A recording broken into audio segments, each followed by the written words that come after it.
Intersportov Urbanov nasvet tedna.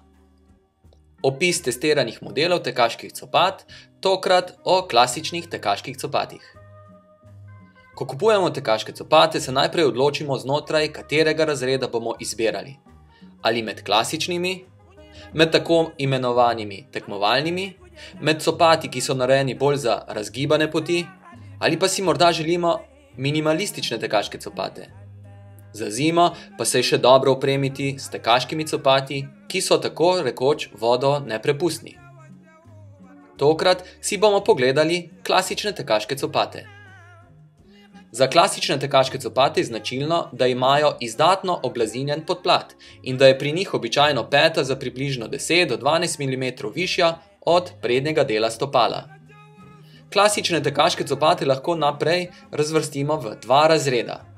To so stabilni tekaški modeli, primerni so za tiste, ki imajo izrazitejšo pronacijo stopala. In manj stabilni tekaški modeli pa so primerni za tiste, ki imajo manj izrazito pronacijo. Torej, med njimi je osnovna razlika v tem, da je pri stabilnih tekaških modelih na notranji strani guma podplata nekoliko trša. S tem se nekoliko zmanjša popuščanje stopala in gležnja navznoter. Temu se reče strokovno tudi pronacija. Če imamo izrazitejšo pronacijo, torej izbirajmo med stabilnejšimi tekaškimi copati. Če pa imamo zelo majhno pronacijo oziroma celo premajhno, pa izbirajmo med manj stabilnimi tekaškimi copati. Kakšno stopnjo pronacije imamo, lahko najbolje ugotovimo s snemanjem teka od zadaj. Poglejmo si najprej stabilne tekaške modele. Adidas Supernova Sequence. Ta tekaški copat je v osnovnem kalupu podoben Asicsovemu modelu GT2170. Torej je primernejši za ožja do srednje široka stopala. Od svojih predhodnikov, ki smo jih testirali minula leta, se razlikuje po zmanjšani višini objemanja pete. Tak nam je zdaj bolj všeč.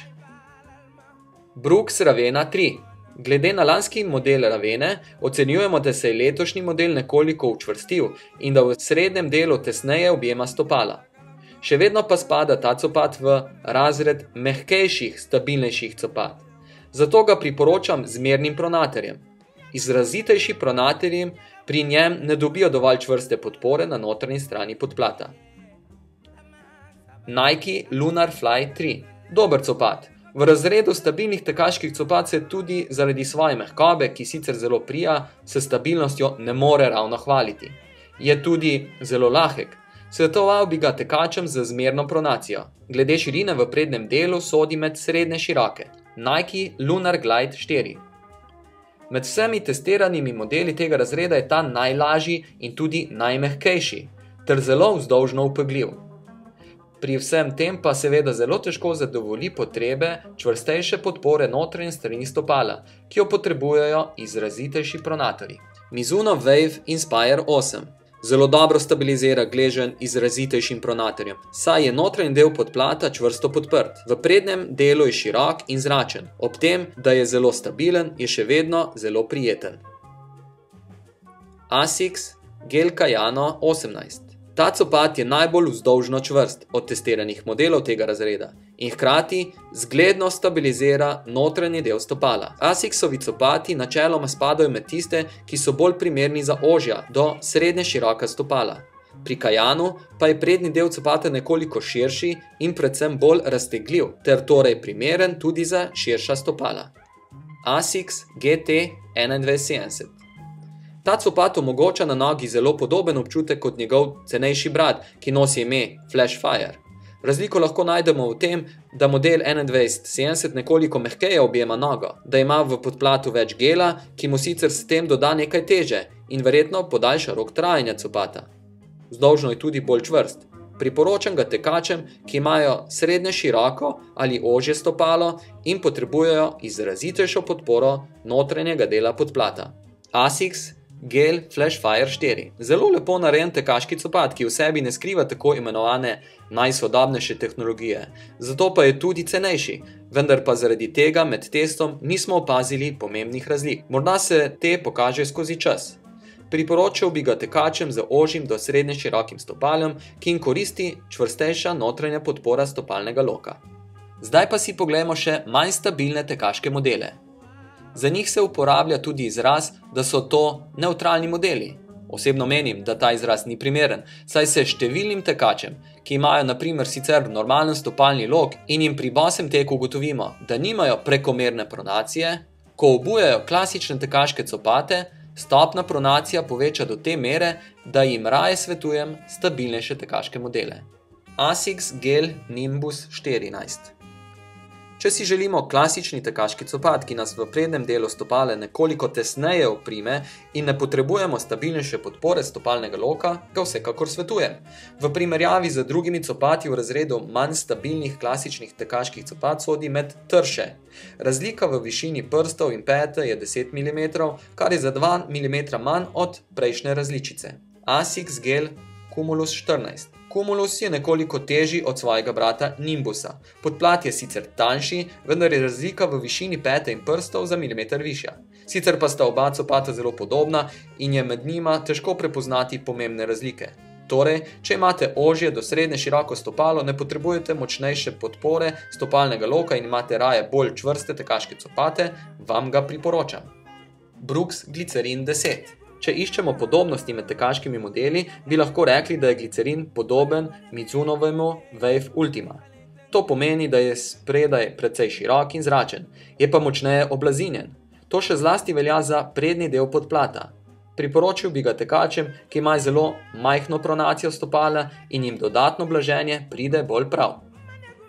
Brooks Ghost 5. Ghost predstavlja dodatno izbiro za tekače, ki imajo zelo majhno stopno pronacije stopala in si želijo copat, ki je spredaj širši.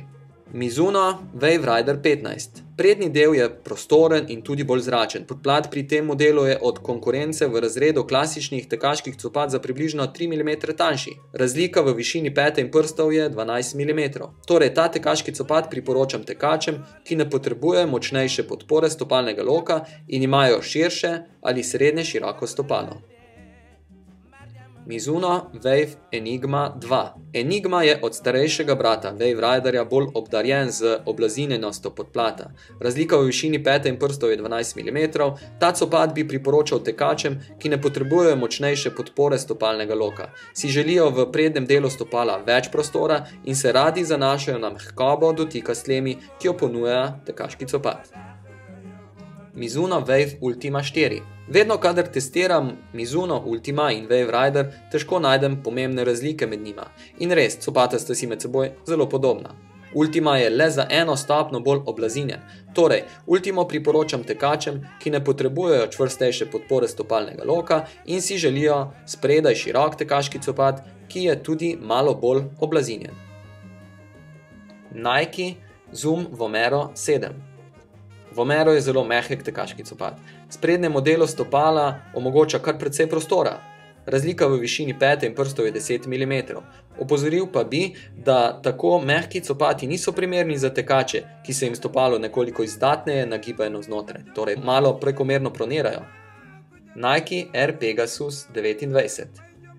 Pegasus je podoben Vomeru, le da je nekoliko ožji v prednjem delu in da ima malo večjo razliko v višini pete in prstov, ta je 12 mm. Se pa copat lepo razteza v širino in je zato primeren tudi za širša stopala. Priporočam ga tekačem, ki iščejo klasičen tekaški copat in ne potrebujejo čvrste podpore stopalnega loka. Salomon XR Mission copat, ki se nekoliko razlikuje od klasičnih tekaških copatov, saj vemo, da je Salomon doma v gorah. Zaradi tega nekoliko trše objema stopalo in ima manj upogljiv podplat. Copat omogoča tudi precej prostora v prednjem delu stopala. Adidas Internova. Ta copat ponuja prijeten oblazinjen občutek, ko ga obujemo. V prednjem delu je srednje širok. Priporočam ga tekačem, ki ne potrebujejo čvrstejše podpore stopalnega loka in jih ne moti malo večja teža. Naslednjič pa si bomo pogledali tako imenovane tekmovalne tekaške modele, ki jih osebno ne svetujem le za tekmovanja, in tudi minimalistične tekaške modele. Ostanimo povezani, pa dober tek!